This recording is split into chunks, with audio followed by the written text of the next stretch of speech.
नमस्कार सर्वांना आणि शुभ दुपार। तर आत्ता वाजले दुपारचे 4। तर आल्यापासून दाजींचं चाललं होतं, कारण शंकरपाळी संपले होते आणि त्यांना शंकरपाळीच आवडती आणि बाजार पण आणखीन भरपूर शिल्लक आहे। तर आम्ही फक्त नेण्यापुरतं असं तेवढ्या पुरतंच केलं, कारण आम्ही सुट्टीला जाणार होतो त्याच्यामुळे जास्त नव्हतं बनवलं। मग आल्यापासून चाललं होतं शंकरपाळी बनवा म्हणून, आणि करंजी तर आणखीन बनवलीच नाही, बाकूरच नाही बनवलेला। तर म्हणलं घ्यावा शंकरपाळी आणि थोड्या कापण्या करून, कापण्या पण बनवल्या नव्हत्या। तर शंकरपाळ्याचं चाललं होतं माझं, तेल ठेवलं होतं तापायला आणि हे तुपात आणि तूप दूध आणि पिठी साखर त्याच्यामध्ये आपलं मैदा मळून घेतलेला आहे। तर चालले शंकरपाळी पण बघा कशी होते, पूर्ण व्हिडिओ बघा आणि कापण्या पण करायच्यात आपल्याला। तर मी लाटून घेतले आणि असं चौकोनी आकार दिला, म्हणजे कापणी पण ते शंकरपाळी पण दिसायला पण छान दिसते। तर तिकडे ताटामध्ये मी पेपरवरती काढून ठेवलेत लाटलेले थोड्याशा।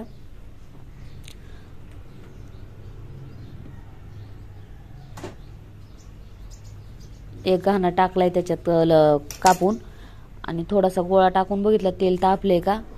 तर तेल थोडंसं जास्त गरम झालं, मग परत गॅस कमी केला मी। एक टाकली होती पण एवढी काही म्हणजे जास्त नव्हतं तापलं, पण थोडं कमी केलं टेम्परेचर तेलाचं। तर व्हिडिओ माझा कट होत होता मध्येच, तर मी एक घाणा तळून घेतला। तर शंकरपाळ्या बघा आपल्या कशा टम्म फुगलेत आणि अशा खारीसारख्या नाही का फुटलेत अशा। तर आता कापणीसाठी तेल ठेवलं, शंकरपाळ्या झाल्या।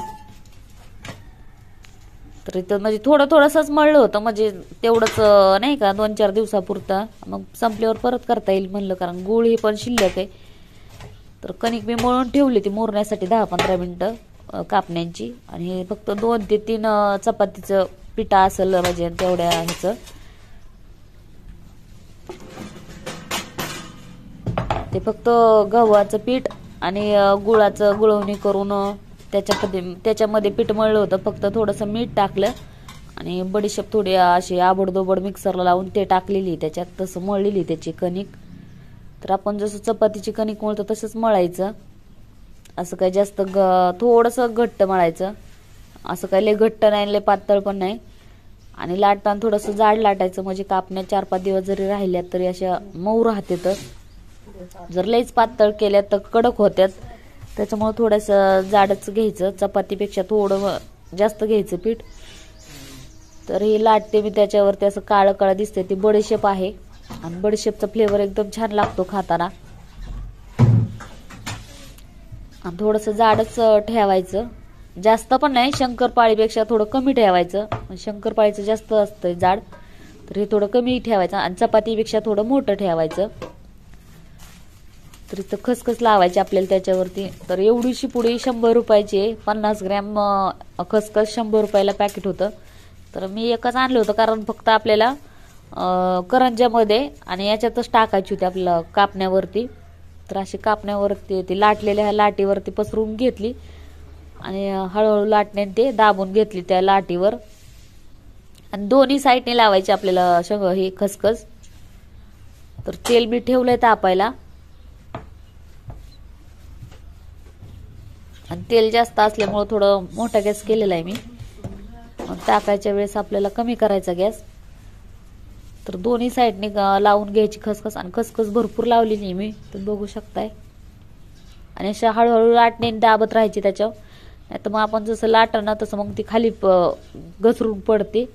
तर व्यवस्थित दाबून लावायची। फक्त शंकरपाळ्याचंच नियोजन होतं, पण म्हणलं आहे टाइम तर थोड्या कापण्या पण घ्याव्यात करून, कारण कापण्या केल्याच नव्हते मी। तर 5 वाजले होते आता। तर दाजी पार 6ला येतात, 5:45-6ला येतात। तर मग नाही का त्यांचं 2-3 दिवसापासून चाललेलं झालं का केलं का, म्हणलं आज करावंच, आणि त्यांनी यायच्या अगोदर म्हणलं, आणि आल्यावर त्यांना खायला द्यायचे शंकरपाळ्यांती, त्याच्यामुळं केलं मी। तर अशा कापण्या मोठ्या मोठ्या कापायच्या, तुम्हाला हवा तसा आकार तुम्ही देऊ शकता। तर मी असं त्रिकोणी देत आहे आकार त्याला, म्हणजे असं छान वाटतात ना ते काजू कतली कशी असते तसा आकार दिलेला आहे त्याला. तुम्ही हवा तसा आकार देऊ शकता तुमच्या ह्याने नाही का. जे साईडचे छोटे छोटे होते ते परत गोळा केले मी, म्हणलं परत लाटताना घ्यावा त्याच्याबरोबर पिठाबरोबर. तर तेल पण तापलं होतं आपलं चांगलं. थोडासा गोळा टाकून बघितला, असं काही लगेच पटकन येत नव्हता वरती, पण असं चांगलं तापलं होतं तेल आपल्याला पाहिजे तसं. तर गॅस कमी केला मी, म्हणजे मध्यम केला. मध्यम करून कापण्या सोडायला घेतले मी.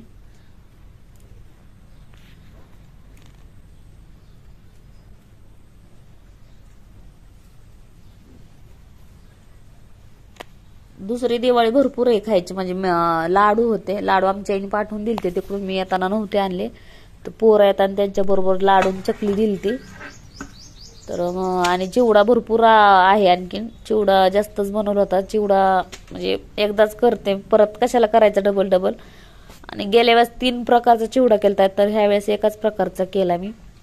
कारण राहिला की मग नाही का सारखं मग खा खा करावं लागतं, पोरं मग कटवून जातात. त्याच्यामुळे मापातच केला, जरी खाऊ वाटला तरी मग आणखीन बनवता येईल. तर बेसन पीठ आहे आणखीन शिल्लक. तर कापणे चांगले तेल येतं आपले, तर कापण्यात तळून घेते मी. एक घाणा बघते कसं तळतोय, दुसरं लाटायला घेते. तर चांगले खुसखुशीत होतात कापण्यात तळले का, तुम्हाला दाखवते कसे टम्म फुगलेत, एकदम खुसखुशीत झालेत कापण्या.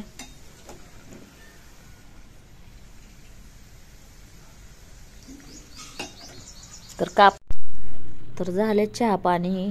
त्यांनी आले त्यांना पोरांना त्यांना चहा आणि शंकरपाळ्या कापण्या दिल्या खायला त्याच्याबरोबर. तर इथं स्वयंपाक चाललाय तर माझं कालवण केलं आणि भाकरी चालल्यात. तर कालवण शिजलं, दुसऱ्या गॅसवरती ठेवलं. इकडं भाकरी चालल्यात माझ्या.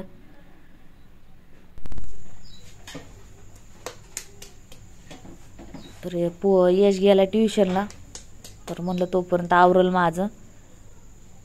तर आता 7:30 पावणे 8 झाले. तर भाकरी काय 2-3च करायच्या होत्या. आणि भात ही नाही केला कारण सर्दी ही या वातावरणात सर्दी होते. तर भात खाल्ल्यावरती सर्दी होतीच संध्याकाळची आम्हाला. तर भात नाही केला शक्यतो, म्हणलं आता भात जरा टाळायचाच. तर व्हिडिओ कसा वाटला नक्की कमेंट करून सांगा. तर आपल्या चॅनेलला सबस्क्राईब करा. व्हिडिओ आवडत असेल तर लाईक हे करा. तर भेटू पुढच्या व्हिडिओमध्ये. बाय.